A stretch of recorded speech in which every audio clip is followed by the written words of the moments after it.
impressed by your performance? I'll tell you what, bro. I was out there, I was fighting all the hitters, bro. We ain't fought no hitters. It's normal. Come on, guys. It's normal.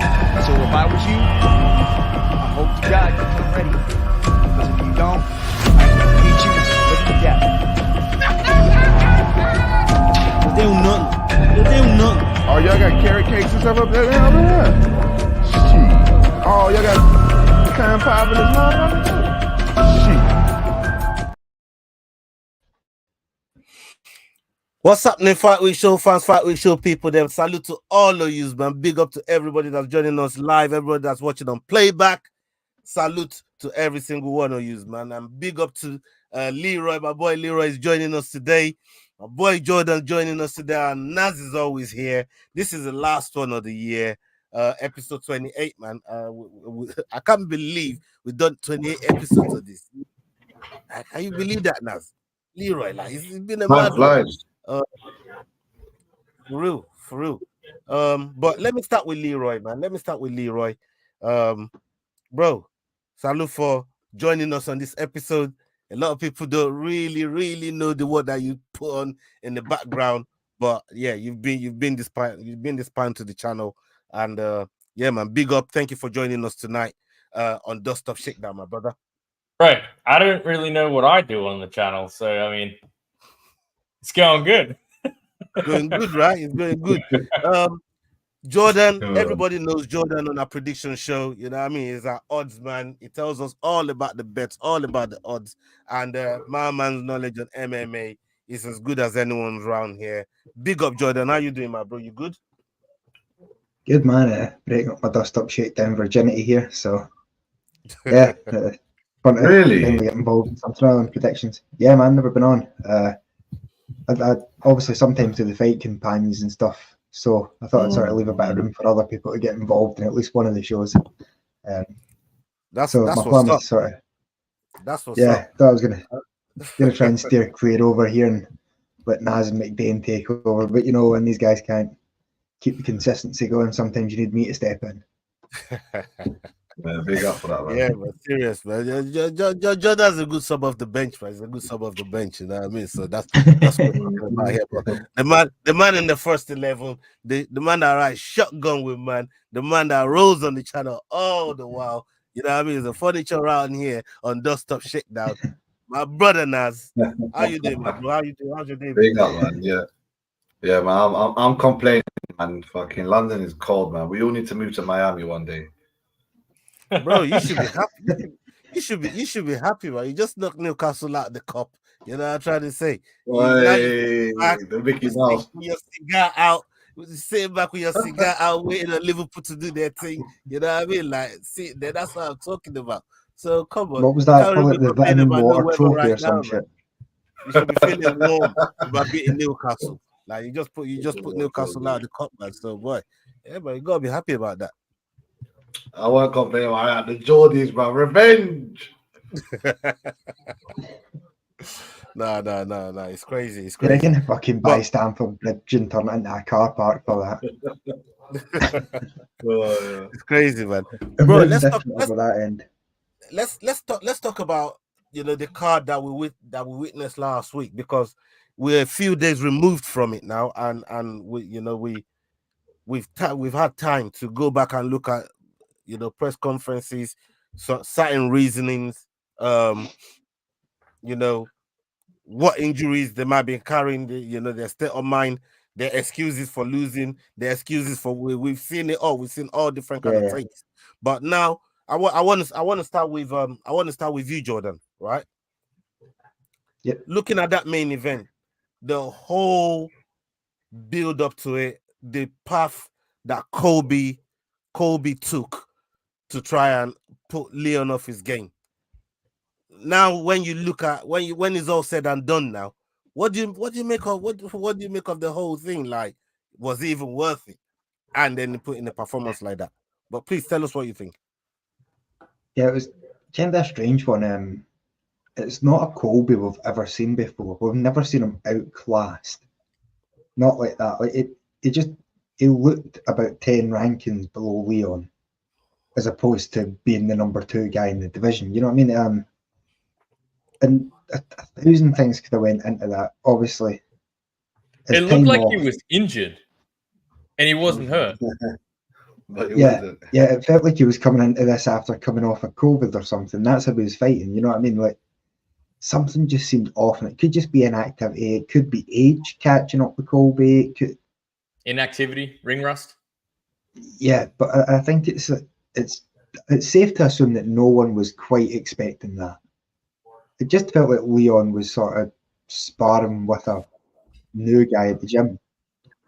Didn't feel like anything was really 100% the full fight, and it felt like whatever Leon wanted to do, it was fairly simple for him. Yeah, big time. Let me come to you, Naz, because when you look at the news that we've seen, and now, bro, this thing kind of hurt. It kind of hurt me a little bit because I'm down for meritocracy and treating the next man how the other man they're being treated. So, Belal, have you been hearing the things around Belal? So Belal was supposed to be the brother that was backup for the midweight, ready for backup for this thing. Yeah. Every time we've seen a backup fighter, they end up going to get number one spot. We've seen it time and time again. It's Belal's time now. And then I was out here talking about I don't know what the next man for Leon is. Leon's out here saying Belal ain't done enough to really stand in front of him. When them two, in a way, have some unfinished business. Let's face it, you know what I mean? It was a no contest. So, from your opinion, and you're a big fan of Belal as well, what's your take on this whole situation? And are they doing Belal dirty again? Are they doing him dirty? Well, I said nothing's again. been done. Yeah, again, because you're right. They already have done him dirty. I mean, nothing's been done yet. From the news you've been hearing, Shavkat is going to be out for a while. Belal followed protocol, made weight, looked good as well. So, he deserves the fight. But I can easily see the UFC effing him over, especially, there's a lot of things happening politically in this world that might not want them to push him. I could easily see them step him over. But obviously, they'll take care of him financially and whatnot, which they probably did just for the weigh-in itself. But if they step over him one more time... I think it's also fair to ask, how do you sell that fight? Yeah, as a how do you big sell pay-per-view? it? That's the struggle. Bro, we've sold fights that are 1,000 times worse, 100 times over. Like, I'm I not don't sure feel that, like recently. and you just I that feel one like you just the put past it in year. England. Put it in England. Really, and that will I mean, you also have to consider that Leon's looking to go up to middleweight. Islam Makhachev is looking to take on Leon. Like there's bigger matches. Bro, if they market that fight, man. in England or in the Middle East, in Dubai, they'll sell out. That fight will sell easily. Pay-per-view wise, Put that fight, pay-per-views it won't do a thing. put that fight in Yas Island and they sell Yeah, out. but in Yas Island, they don't seem to be caring about the pay-per-view too much as well. It's not there. Yeah, I guess in the middle, that might be a good one for the Middle East because I think they already sort of get their money up front over there. It's just for them hosting an event there, and that might be able to cover it. But yeah, 'cause it won't sell a fucking single pay-per-view. No one's interested in that. Like, the fight was made and then called off, and no one was like, "Oh, please let us see that rematch." You know what I mean? Doesn't make a difference if it was over 5 rounds. I wanted to see the rematch, but well. only because I thought Leon owed it to Belal. Yeah, but hardcores and justice, like people, if it was fair, then Belal should get it wasn't the Belal's shot. fault. If it was Belal's eye poke, then fair enough. But it was Leon's dirty, slippery Edward Scissorhands. It was a nasty eye poke too. Like, it's one of those eye pokes that you don't even need to look up. Like, you don't need to go and revisit it to remember. It's in your head, right? 100%. Yeah. Okay. Yeah, so, big up, Wolfgang. Talking about who you fancying next? Do you want Belal next? Everybody's in agreement that UFC is called to the matchmakers. They're called to fuck up Belal and move away from him as as the number one contender, weighing in as a backup fighter.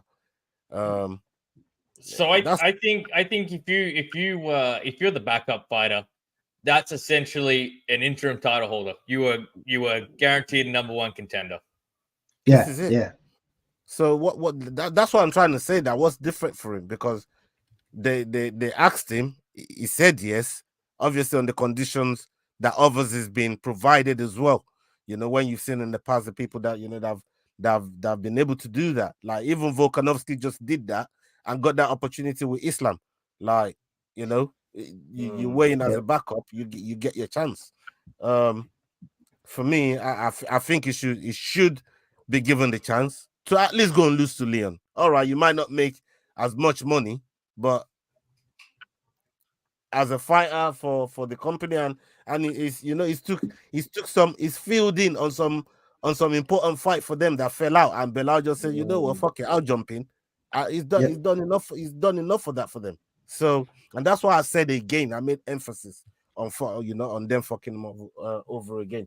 I want to talk about Pantoja and Royval real quick with Leroy, because this is a fight that, you know, somebody with fight knowledge like yourself and you know, jiu-jitsu practitioner, if you like, you know what I mean, you engage in the gi business. What did you make of that fight? Did you was it high level enough for you, brother? It had everything. It was great. Like the exchanges were incredible. They put on a show. Like, it was basically what we all expected the main event was going to look like, really.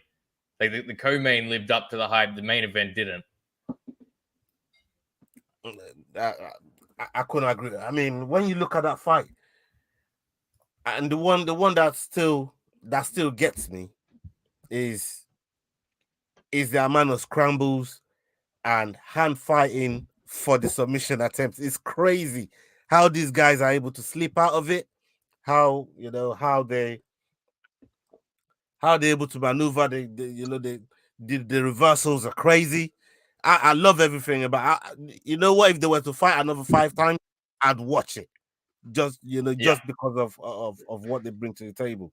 But it seems to be the thing in that division is it might be the most stacked division in the UFC in terms of talent and ability, because they all seem to be the most well-rounded fighters, and the contests are always, even if there's a decisive victor, you would want to see it again.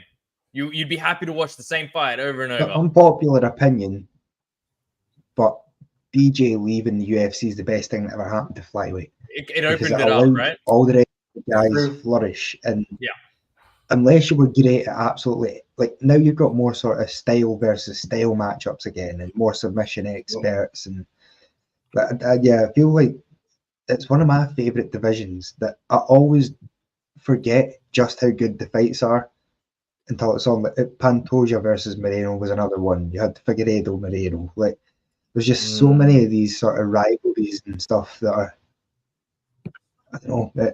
I think they always tend to be the value for money fight on every card. Flyweight's never main event, but the co-main event with a flyweight title fight is always guaranteed to be a banger. Yeah, couldn't agree. Couldn't agree more. For real. The other fight that really, you know, obviously one fight of the night, we spoke about it on the watch along, and I didn't think there was many fights that could follow the way those ladies fought, and I'm talking about Aldana.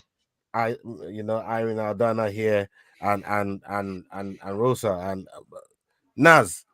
Let me come to you on this one. How hard those two women fought, especially when you're watching the fight live, and you're begging Irene to check them kicks, to not check them kicks for duration of the fight, and took all them leg kicks, bro. That's crazy. She didn't change stance as well.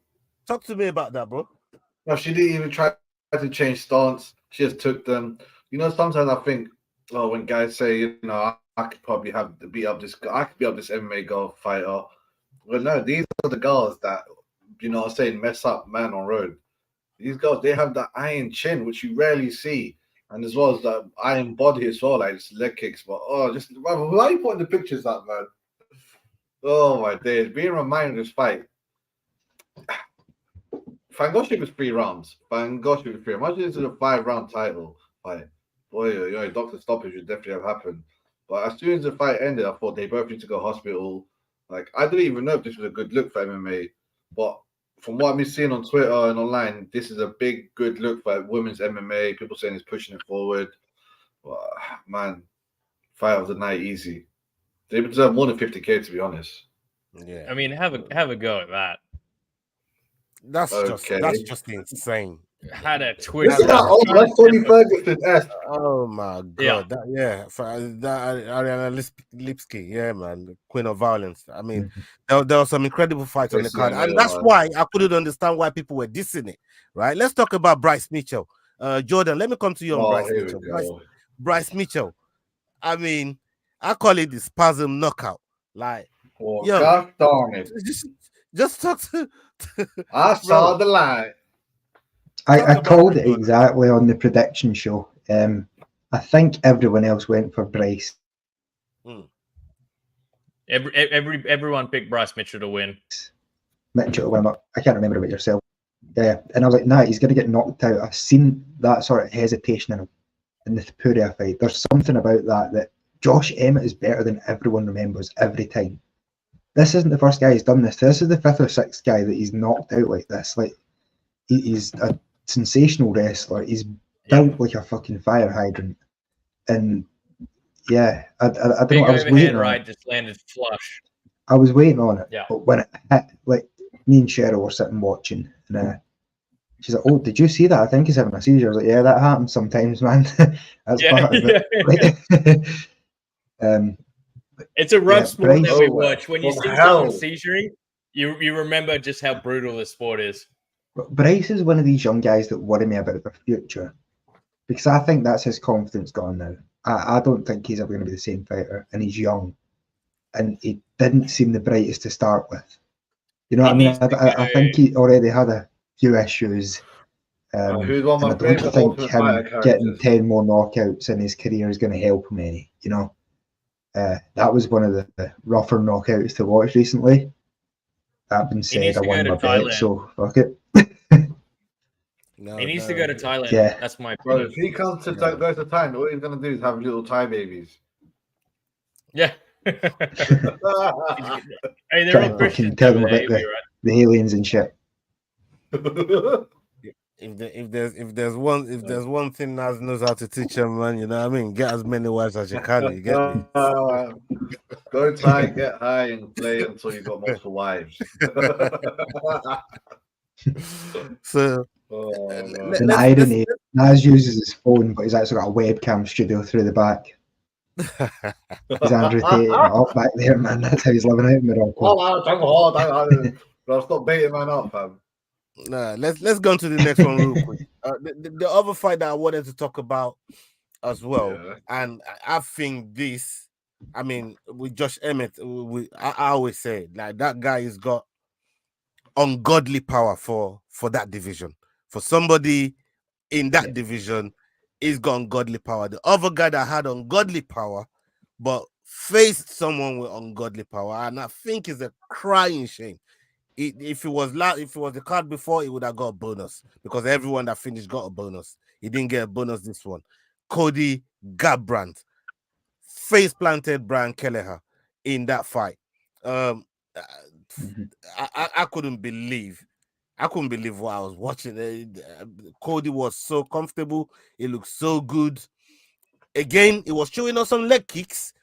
Kelleher was finding them leg kicks. You know what I mean? He was showing up a lot of leg kicks. But when he delivered that knockout there, man, oh my, it's another, and it's a lovely walk off KO. And Cody loves his little walk off KOs, man. Dracula. What you say? What you saying about that one there? What you saying about that knockout there? How you feel about that one? You know it was. I mean, basically, we were all unanimous in how we thought this was going to go. Either Cody's going to get rocked on the jaw and the fight's over, or he's going to land a big one and the fight's over. And he landed the big one. It's crazy, man. It's crazy. But the one, let's stay with you. Let's stay with you here. The pay-per-view is going on because we picked it up from the top. But the pay-per-view is going on. They're panning on the guests. Strickland is there, you know what I mean, showing himself. I was out here live vouching for them.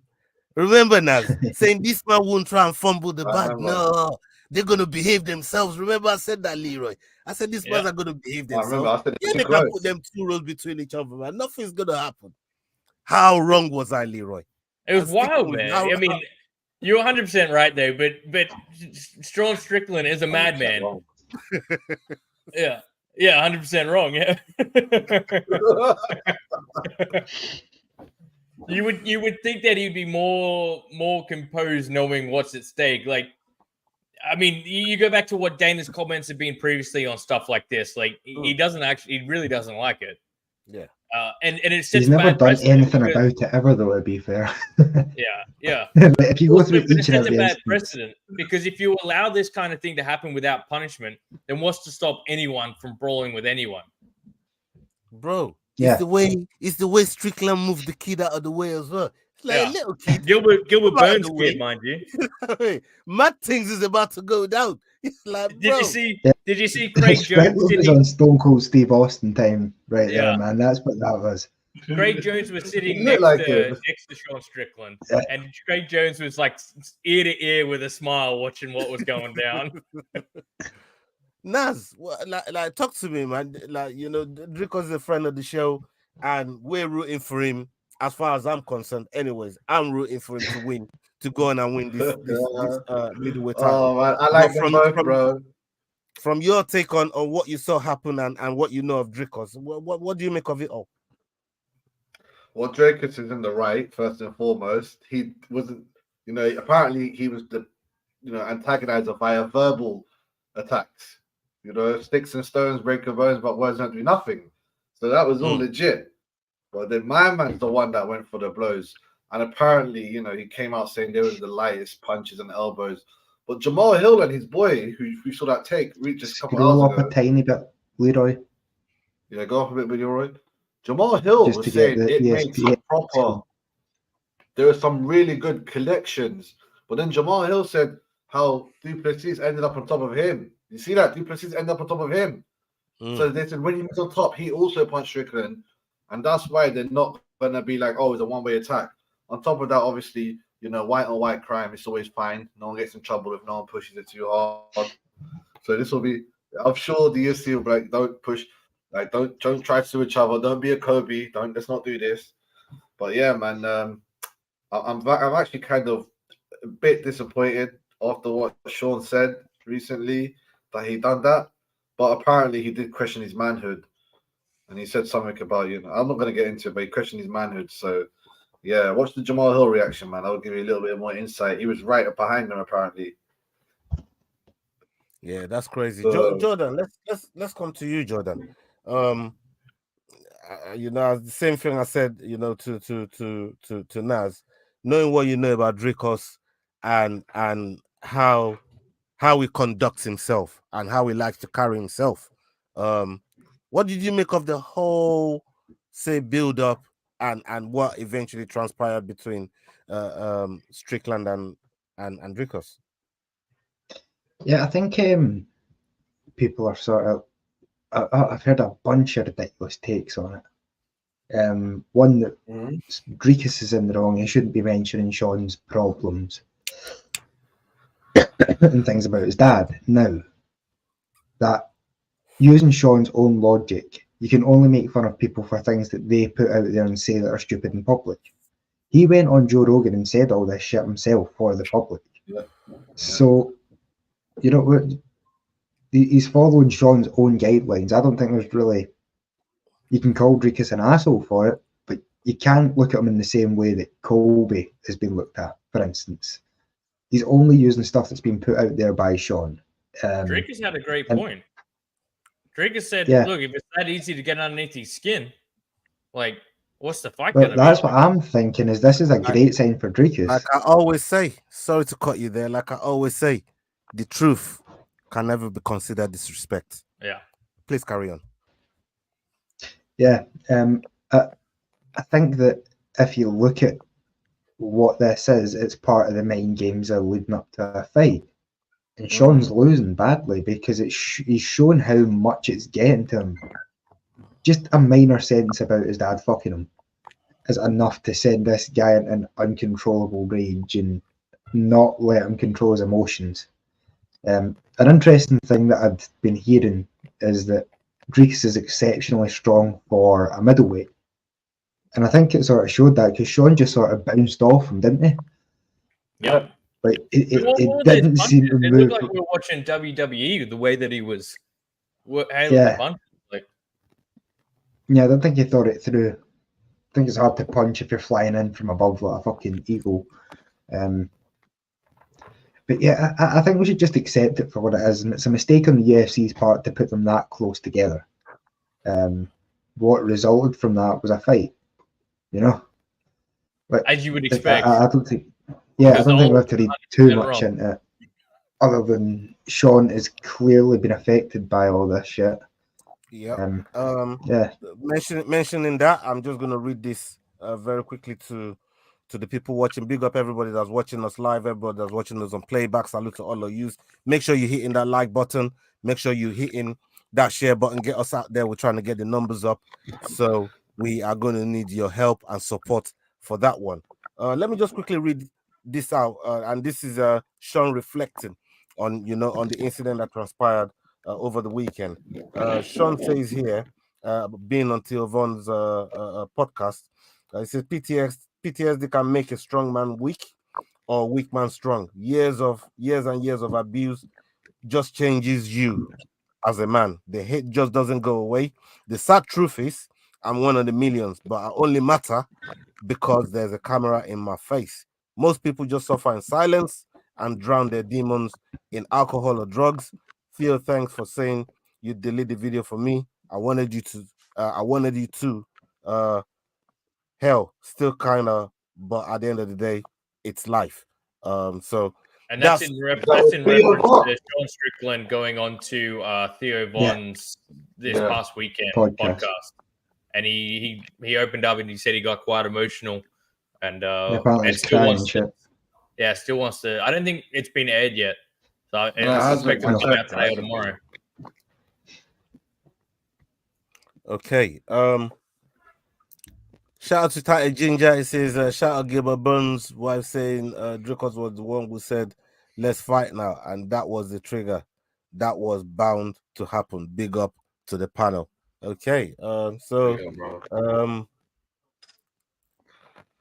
Drake said let's fight now, and then they did. You're not spilling the tea there. Shout out Gilbert Burns' wife. All these Brazilian wives are on it. Gilbert Burns' wife spilling the tea there. That might be the most random shout out we've ever had on this show, to be honest. If she was sitting right there. Yeah. So she's watching. Look, when for me, when you put them that close together with the kind of press conference they had, the animosity that's now building between both of them. Dana admitted he fucked up. Yeah, it's one of those that, regardless of what the outcome is, everybody wants to see that fight now. You know what I mean? Like, some people are even accusing them that they staged it. Does anyone on here think they staged it? Nah. No. Yeah. I mean, it's just something that I've seen on the net, and I thought, could this be true? I don't know if. I mean, the way that incident happened, it was it was just like that in an instant. Yep. Is that the same internet that said that bloody what's his name, Tyron Woodley fake getting knocked out, and so did Ben Askren against Jake Paul? Like, no, they got internet says a lot of things, man. You know what I mean? That's why I wanted to confirm with real people and see if they think the same thing. You know what I mean? See if you guys. People always say the internet's whatever you want it to be, man. The internet will tell you literally whatever you want it to at this point. Yeah, exactly. Okay. Henry Cejudo says here, he thinks Islam will beat Leon Edwards. let's start with you, Jordan. If that fight was to happen, and UFC grants Islam, because Islam's been out saying, hey, listen, I've been doing you lot favors, UFC. I didn't have to fight Volk again, but I did at the risk of my title. I went there. He certainly didn't have to knock him out like he did. You know what I mean, so right, I've done you man favors. I want to go 170 now. I think I can beat those guys up there. Well, do you believe what Henry Cejudo is saying here, and Islam having a shot at Leon? For me, I think Leon is way better than what people are giving him credit for. But please, talk to us about that. Yeah, I think I'm sort of in the same boat as you. I think Leon has just showed that his MMA wrestling, well, maybe he's not a collegiate wrestling specialist or a Sambo wrestling specialist. In the same way that GSP was an exceptional MMA wrestler, so is Leon Edwards. Islam would have to bulk up for a long time, I think, to be a naturally like close to Leon's weight. Yeah, I don't really. I believe that Leon's got more tools than Islam has at this point. Yeah. All he's saying is one that. It's known that Islam cuts major weight, but the thing is, Leon cuts major weight as well. This bro took down Kobe and controlled him, bro. Like I was like, whoa, what have I just seen? Yeah, you know, yeah. What have I just seen? This is. Well, when you start doing MMA maths and look at like Hamzat versus Usman, and then Usman versus Colby, you know what I mean? You start thinking like, all right, how does Leon do against all the top wrestlers in his division? He might look like the best of them. Well, he's done 3 fights now against wrestling heavy, and he's won all 3. 2 of them sound. What are we doing with Hamzat at the moment? Do we know? Is he getting made? I think they're looking at the Usman rematch. 185 still? Yeah. Yeah, I'm pretty sure probably middleweight. And I mean, if I was Usman, I'd be calling for 5 rounds. Yeah. Yeah, but that's the thing about how much of Usman is left at this point. Well, as long as his knees are good, I think he's fine. Yeah. Really, just aged rapidly overnight compared to Usman. But he lost to Leon twice, sure. The second fight, technically the third fight, but the second immediate fight was a lot closer. He was winning the first fight, got head kick knocked out. Second fight didn't look like a guy who had his career trajectory changed by that head kick. He actually looked like he bounced back all right. Then he takes a short notice fight against Hamzat, a weight class up, and goes the distance and has a decent showing as well. So I don't think Sessions out on him yet. I mean, that's fair, but he's 36. Time starts speeding up at that age, doesn't it? It's true. And you know what I mean? what you can't and lose it caught up to Colby, maybe. Yeah. I feel like Usman has to be close to the sort of gradual decline. The pendulum's going to start heading back soon. Yeah. Yeah, sorry, so I don't know. What happened to some family situation there. That's a nice shirt you got, by the way, Ola. Yeah, it's got to come to the post near you very, very soon, brother. It's got to come to the post near you very, very soon. So, coming soon. MVP is it's now on the UFC roster proper. We've just seen Wonder Boy, who I think would have been the ideal guy to maybe welcome him, but they threw him to the wolves in rap. That would have been an amazing fight that we're never gonna get to see. Yeah, 100%. Why he got that fight? But Kevin Holland asked for that. His best buddies with Dana at this point. Yeah. Exactly. I was just gonna say Basketball is gonna welcome him to the UFC, and I just want to gauge what you mans are thinking.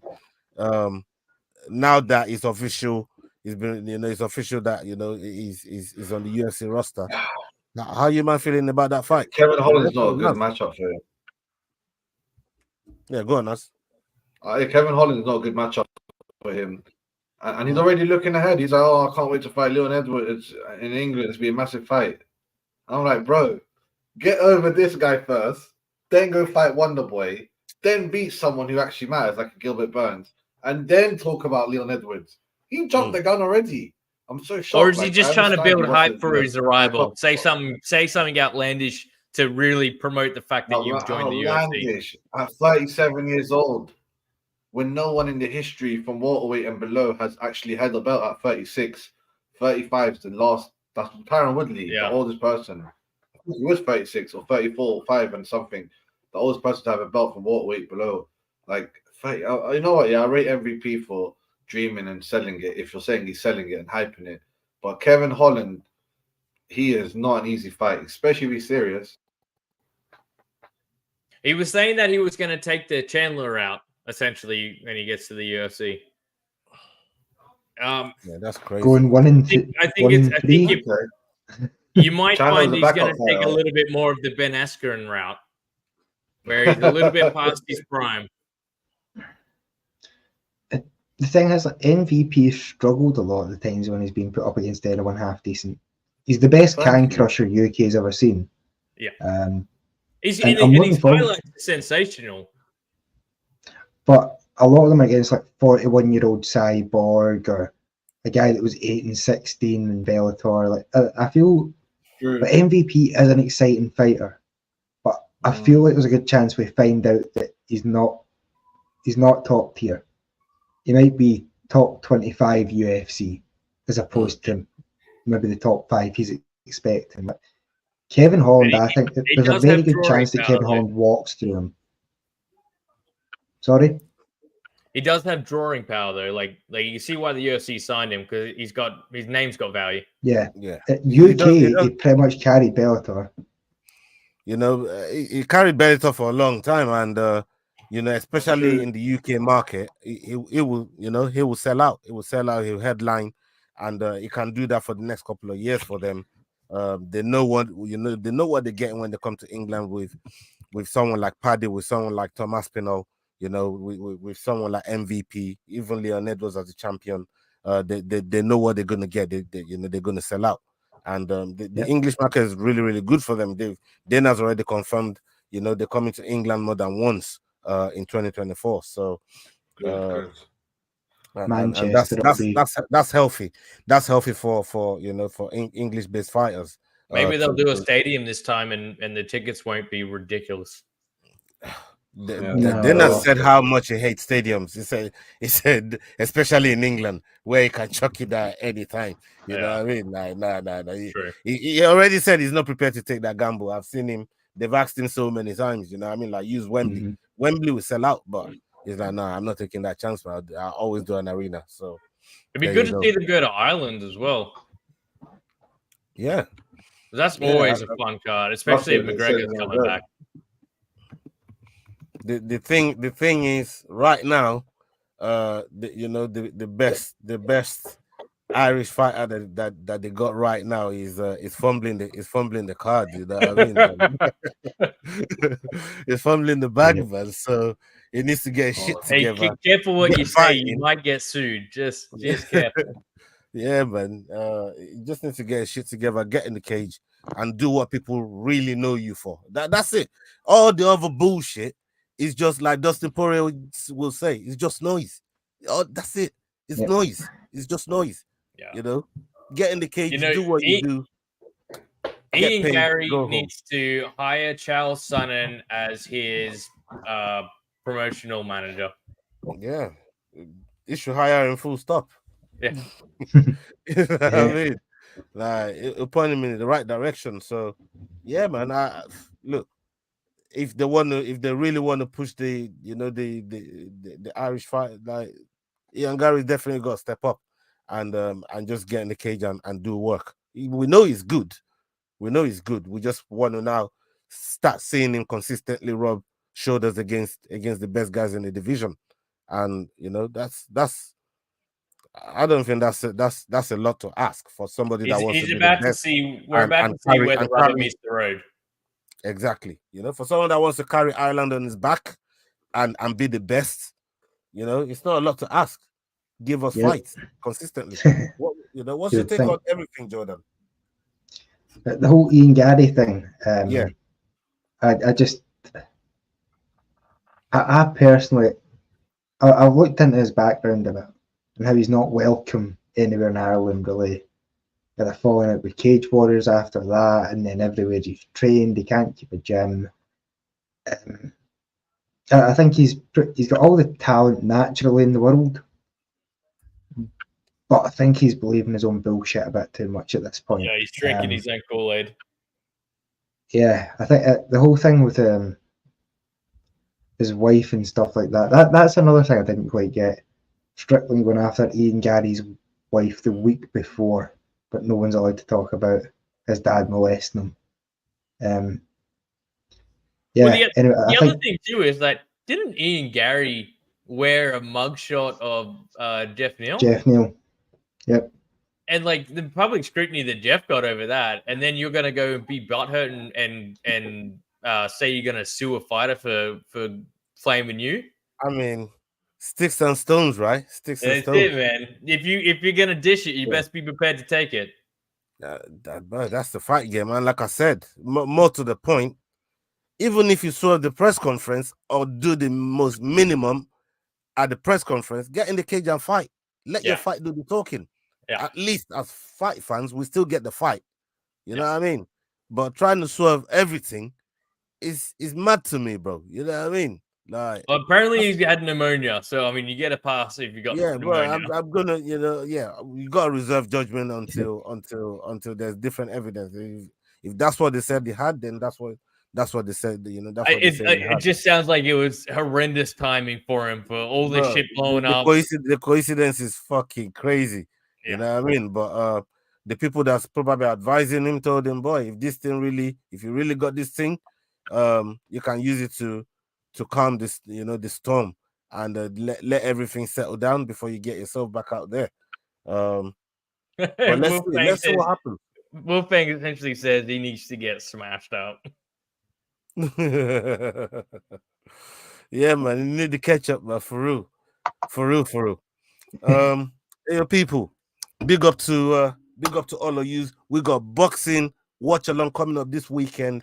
Gonna be doing the watch along as soon as I finish doing the Arsenal versus Liverpool game. We're gonna jump straight on the Fight Week show. I'm gonna do the boxing watch along, and we're gonna have a fighter guest on. So keep an eye on that.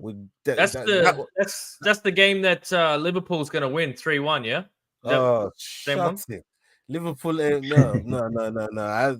I'm praying. Like, Liverpool has been a bloody. They've been a pain in a blood clot ass. I'm telling you, bro, it's bad, real bad. And I want. There's nothing more than I want than a win this weekend, man. I just want to beat them once. I just want to beat them at Anfield. Bro, we ain't done this in fucking years, bro. You know what I mean? Like, we got so close last year, 2-0 up, and they drew us back to 2-2 with 10 men. Like, make it make sense. Please, God, I'm begging you. I just want 3 points. I don't care how we get it. Just give me 3 points. But that's just me wishful thinking there, man. Wishful thinking. Nothing wrong with that, mate. Yeah, man. And I want to thank you boys for joining us tonight, man. Salute to both of you, man. And there's still prediction for the Friday, Saturday. Make sure you're hitting us up for that watch along. Anthony Joshua, Wilder, Danny Dubois, they're all on that card. And we're going to be watching it on the weekend. Come check us out. Salute, people. Up until the next video, we're out. Salute.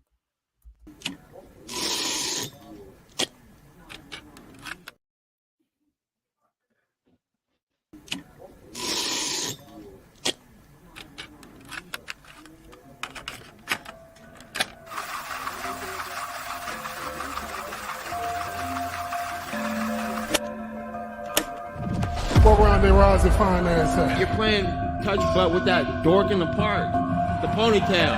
And I'm the one who ain't got no training partner? I don't think so. You seem to have it all figured out when we're